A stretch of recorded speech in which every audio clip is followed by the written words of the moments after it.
selamat malam dan Assalamualaikum warahmatullahi wabarakatuh semua peserta malam hari ini. Oke, hari ini saya akan memandu seminar ya, jadi seminar via Zoom, sebenarnya seminar mini. Dan pembicara kita hari ini ada Mas Iqbal, nama lengkapnya Muhammad Iqbal, ini kelahiran Lumajang.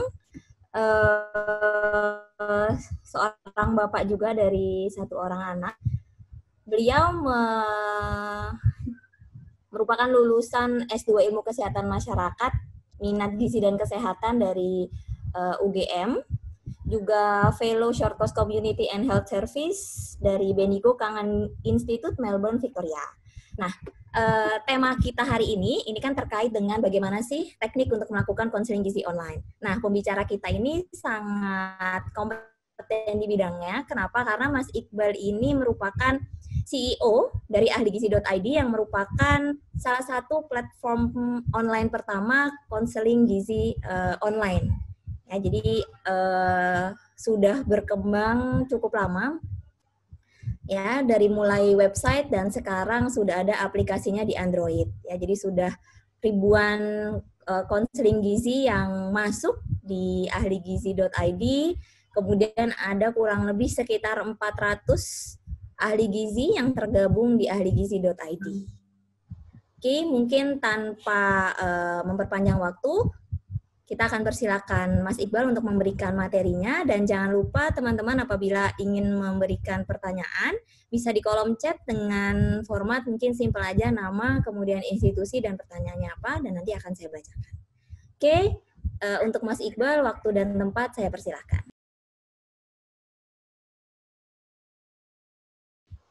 Baik, bismillahirrahmanirrahim. Assalamualaikum warahmatullahi wabarakatuh. Terima kasih kepada Mbak Konita atas waktunya ya. Halo, bagaimana kabarnya teman-teman semua konselor ahli gizi ID? Jadi sebetulnya ini adalah tujuan acara ini adalah lebih kepada untuk sharing ilmu gitu. Jadi antar konselor ahli gizi ID. Jadi diutamakan itu, tapi di sini pesertanya nggak cuma dari ahli gizi ID ya, tapi dari yang masyarakat umum pun juga juga ada di sini seperti itu, atau ahli gizi yang lain seperti itu. Mohon maaf juga, jadi mungkin kuota ini tadi mungkin belum dijelaskan sama Mas Aziz ya. Jadi kuota di Zoominar ini hanya dibatasi sebanyak 300 kayak gitu. Jadi mudah-mudahan ke depan bisa lebih banyak lagi seperti itu. Ini sepertinya juga sudah mulai berdatangan ya kayak gitu.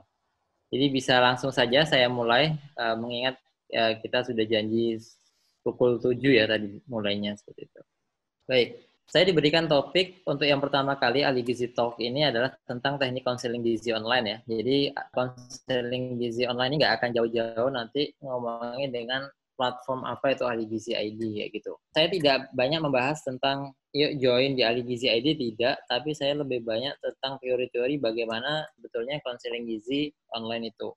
Nah, sebelum saya lanjut mengenai konseling gizi online, kita mungkin lebih membedah terlebih dahulu ya, apa sih sebetulnya konseling gizi kayak gitu. Nah, jadi menurut KBBI ya, jadi konseling sendiri itu adalah pemberian bantuan ya atau bimbingan oleh konselor kepada konseli ya untuk memberikan sebuah solusi atau transfer ilmu kayak gitu. Jadi dan juga bisa dikatakan juga ini sebagai penyuluhan. Jadi untuk teman-teman jangan terlalu bingung apabila nanti kita bahas mengenai konseling dan konsultasi kayak gitu. Jadi meskipun kalimatnya beda, tapi sesungguhnya itu hampir sama. Jadi kita samakan saja. Jadi kita samakan persepsi bahwa konseling itu adalah kurang lebih sama dengan konsultasi gizi. Nyaris sedikit bedanya. Jadi itu dulu yang perlu kita ketahui. Jadi nanti jangan bingung kalau ada istilah konsultasi gizi. Baik, lanjut ya. Nah, kenapa sih harus konsultasi konseling gizi online kayak gitu loh? Kan pertanyaan yang pertama muncul kan harusnya itu ya. Memangnya kenapa kalau misalkan konseling gizi biasa kayak gitu? Mungkin ini adalah hal yang lumrah ya untuk para ahli gizi, dan saya rasa di sini hampir semuanya ahli gizi kayak gitu. konseling itu hal yang umum untuk ahli gizi dan mungkin ini salah satu kompetensi yang harus dikuasai oleh ahli gizi kayak gitu. Nah, mungkin hal yang nggak biasa adalah kenapa harus online kayak gitu. Nah, inilah lima alasan kenapa kita harus beralih ke konseling gizi online. Jadi yang pertama itu adalah tentu saja ya karena pandemi COVID-19. Kenapa? Ya jelas kan menurut protokol pencegahan COVID-19 kan kita nggak boleh nih untuk sangat dibatasi sekali untuk bertemu klien kayak gitu. Karena kalau misalkan untuk ahli gizi yang bekerja di rumah sakit itu hampir tidak bisa membedakan kayak gitu mana yang positif mana yang tidak sebelum tes PCR kan kayak gitu. Nah sedangkan tes PCR sendiri keluarnya seminggu kayak gitu kurang lebih kayak gitu. Meskipun ada yang kilat sih sebetulnya, tapi kan tetap butuh waktu seperti itu. Nah ini juga demi keamanan ahli gizi dan kliennya juga kayak gitu. Jadi siapa yang berani sekarang jadi nggak gampang-gampang ya sekarang untuk konsultasi gizi maupun juga dokter pun sama juga rata-rata memakai APD yang lengkap kayak gitu. Jadi daripada kita ribet-ribet karena ini ya mending kita lain aja kan kayak gitu. Kemudian yang kedua adalah era industri 4.0 ya plus disruption era. Jadi ini adalah kombinasi yang epic ya untuk menghancurkan inovasi-inovasi yang lama yaitu konseling gizi secara offline kayak gitu atau biasa. Bukan berarti itu nggak penting, nggak, tetap komunikasi secara primer itu tetap dibutuhkan kayak gitu. Tapi ini adalah jadi salah satu solusi. Dan kita tahu sendiri bahwa inovasi akhir-akhir ini itu berkembang sangat cepat kayak gitu. Dan antar inovasi itu saling membunuh kayak gitu. Nah, maka kita harus mengikuti zamannya kayak gitu.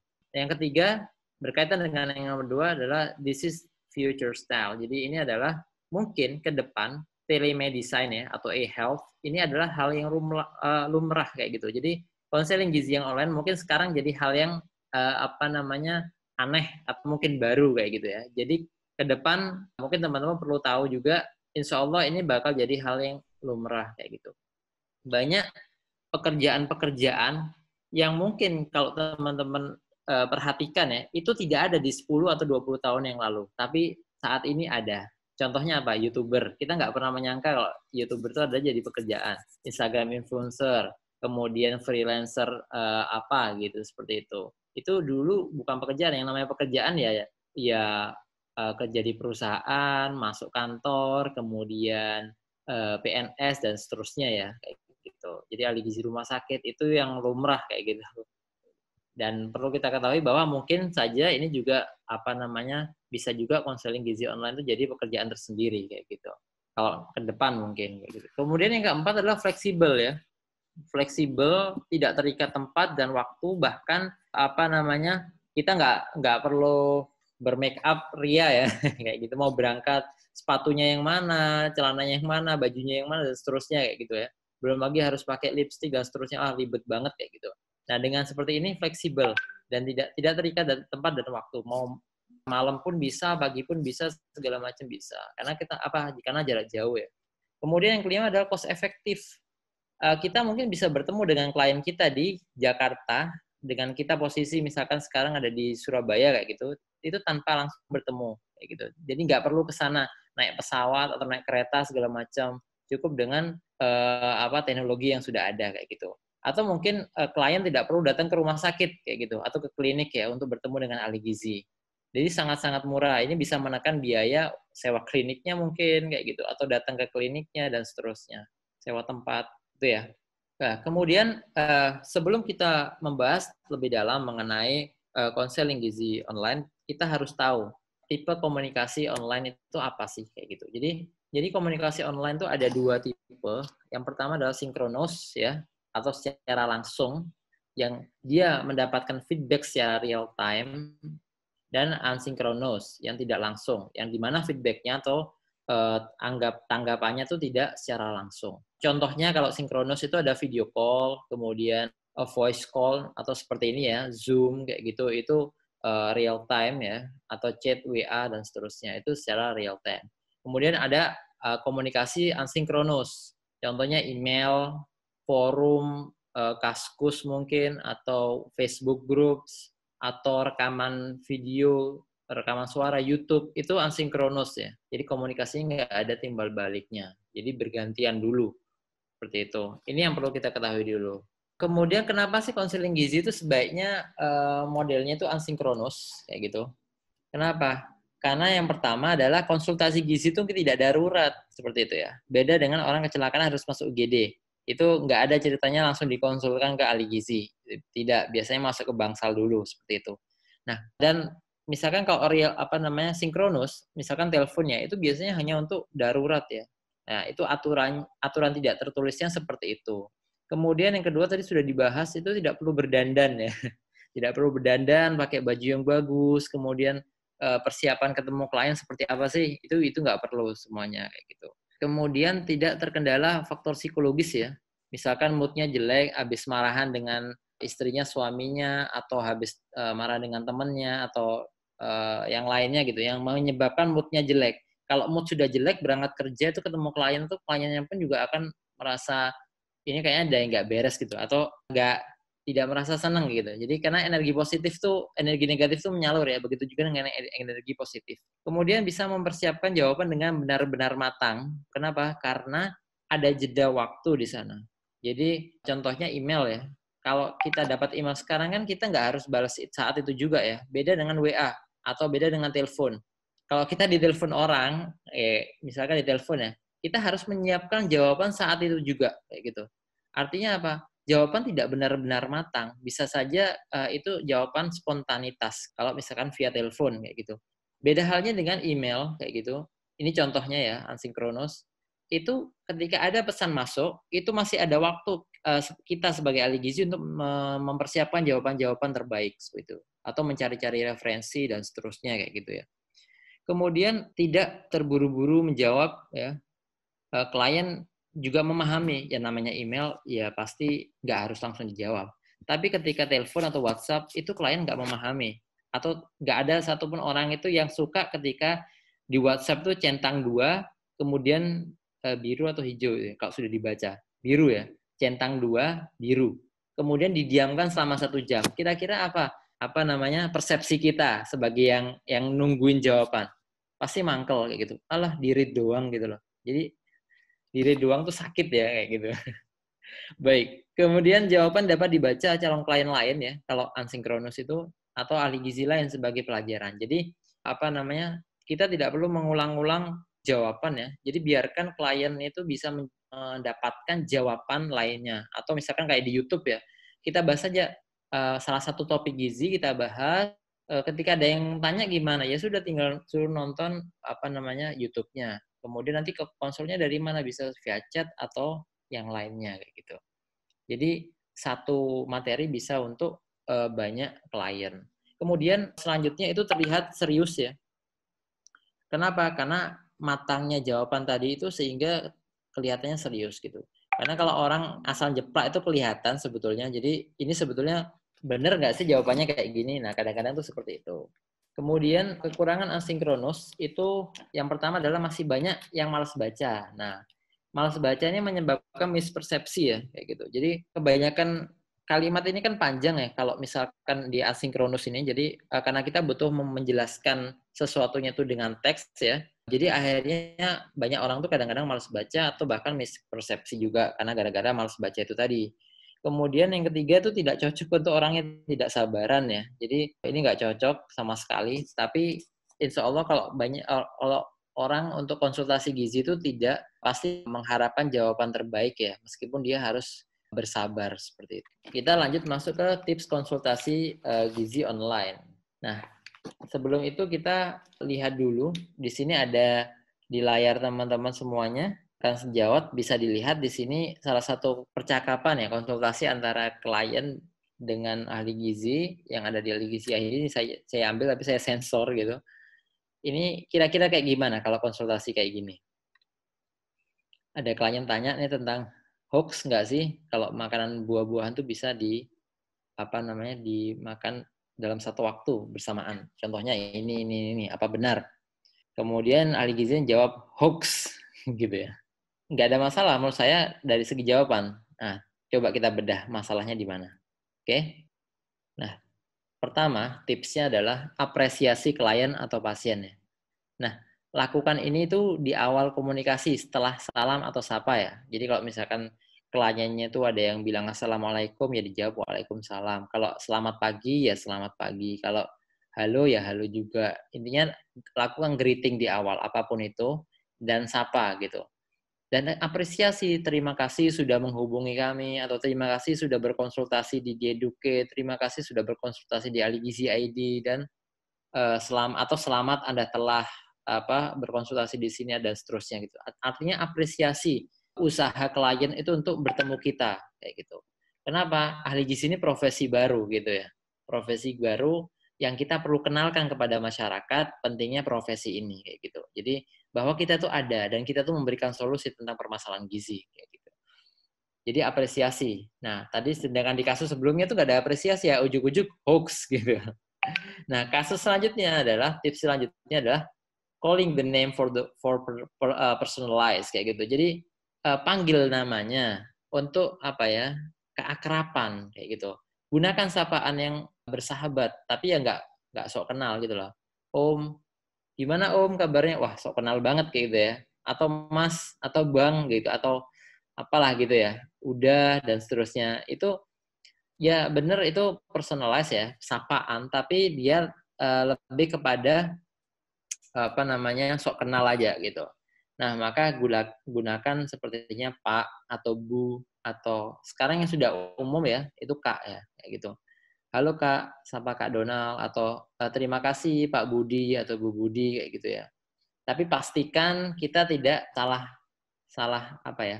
Salah arti ya. Pastikan namanya itu tidak ambigu laki-laki dengan perempuan. Contohnya tuh Dwi, Catur, Firdaus itu kan bisa dipakai laki-laki, bisa dipakai perempuan ya.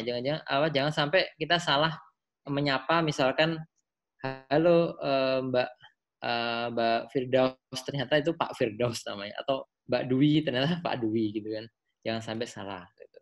Kemudian keep private dan anonymous kayak gitu. Jadi jangan sebutkan nama atau apa namanya sapaan, usahakan tetap menjaga privasinya gitu. Karena ada beberapa orang yang tidak ingin dibuka secara publik mengenai namanya kayak gitu. Seperti itu ya. Jadi sapa dengan namaan. Itu akan lebih baik. Kemudian ini ada kasus lagi.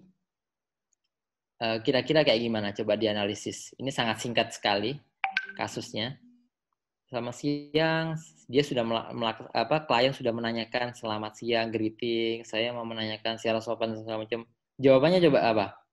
Menyakitkan nggak dijawab kayak gini? Faktor resiko penyakit ginjal. Sakit nggak? Lumayan ya, Mas. Agak Kenapa? nyelkit. Gitu ya. Sakit nggak ya? Sakit kayak gitu loh. Ya kayak misalkan gimana sih kalau misalkan kita itu sudah ngomong panjang lebar bla bla bla bla bla segala macam ternyata jawabannya y gitu doang. Wow, gitu ya. Jadi dengan prinsip 1 2 tadi kita juga harus mengenal tips yang ketiga atau prinsip yang ketiga dalam konsultasi gizi yang online. Yang ketiga adalah jawaban yang berkualitas kayak gitu ya. Kalau misalkan kita terlalu capek untuk membuat teks yang panjang, kemudian dan seterusnya ya, dengan rujukan-rujukan jurnal segala macam, silahkan menulis artikel yang bagus, yang kredibel, di mana artikel tersebut tuh bisa jadi rujukan dan template. Jadi ketika kita ada pertanyaan yang sama, itu cukup kasih rujukan artikel tersebut, kayak gitu. Ya tentunya artikelnya harus artikel yang baik, kayak gitu ya. Artikelnya tuh harus artikel yang evidence based, yang memang benar-benar powerful. Supaya apa ya? Supaya jawaban-jawaban kita tuh jadi jawaban yang berkualitas kayak gitu. Kemudian jelaskan sejelas-jelasnya, tapi tidak panjang lebar dan tidak bertele-tele ya. Kemudian kalau bisa sepadat mungkin. Kenapa? Space-nya kan terbatas kayak gitu. Kalau misalkan kita sampai 10 paragraf, ya itu namanya bikin cerpen kayak gitu ya. Atau bikin novel kayak gitu. Jadi nggak perlu. Jadi cukup sepadat mungkin kayak gitu. Tapi jelas. Gitu. Nah, ini ada lagi contoh. Waduh, ini contohnya siapa nih? Gitu ya. Nah, ini adalah untungnya ini contoh yang baik ya, kayak gitu. Ini saya ambil contoh juga di website Ahli Gizi ID. Ini dulu masih belum ada di Dukit ya, si Ahli Gizi ID. Jadi ada greeting ya, menyapa for personalized, hi Nobia, namanya memang Nobia kayak gitu. Kemudian dia salam, ya dijawab salam seperti itu. Kemudian sudah menjelaskan, dijelaskan secara singkat, kemudian dijawab secara padat juga dan kaya seperti gitu ya isinya. Dan juga di akhir juga diberikan terima kasih, good luck and stay healthy. Terus jangan lupa, nah ada senyumnya. Ini yang salah satu contoh yang bagus juga. Nah, itu juga berkaitan dengan tips yang keempat, yaitu konseling tidak sekedar transfer ilmu ya. Ini. Jadi, tapi di dalamnya tuh ada nilai-nilai motivasi dan harapan yang harusnya kita sampaikan kepada klien kayak gitu atau kepada konseli. Nah, bila perlu doakan ya semoga bisa tercapai dengan cepat atau mudah-mudahan misalkan mencapai target berat badannya atau mudah-mudahan penyakitnya segera terangkat dan segala macamnya itu akan tersentuh sampai ke hatinya kayak gitu ya. Jadi hati ke hati lah kayak gitu. Komunikasi hati ke hati itu kalau bisa terjadi di sini kayak gitu. Jadi karena apa? Karena kita nggak sekedar transfer ilmu. Kalau sekedar transfer ilmu saja nggak ada sentuhan psikologis di sana itu akan terasa kaku kayak gitu. Jadi komunikasi pun juga harus luwes. Kemudian selanjutnya jangan lupa pakai emoticon. Small and simple but powerful. Kayak gitu. Ya kan? Kalau kita chat ya, di dalam chat, itu kita akan dikasih senyum kayak gini, itu rasanya adem. Jadi nggak jadi panas. Atau dikasih telangkup tangan, atau kasih jempol. Oke, sip. Kayak gitu ya. Itu memang remeh-temeh sih, tapi powerful. Kayak gitu. Dan segala macam kesalahan persepsi saat kita memberikan konseling atau memberikan materi itu hilang dengan sendirinya gara-gara hal sederhana ini gitu. Maka lakukanlah kayak gitu. Kemudian selanjutnya, nah ini contohnya ya. Ini kan semoga bermanfaat, dikasih senyum ya. Nah, ini kan senang orang kayak gitu. Sudah jawabannya enak, padat, jelas, kemudian dikasih senyum.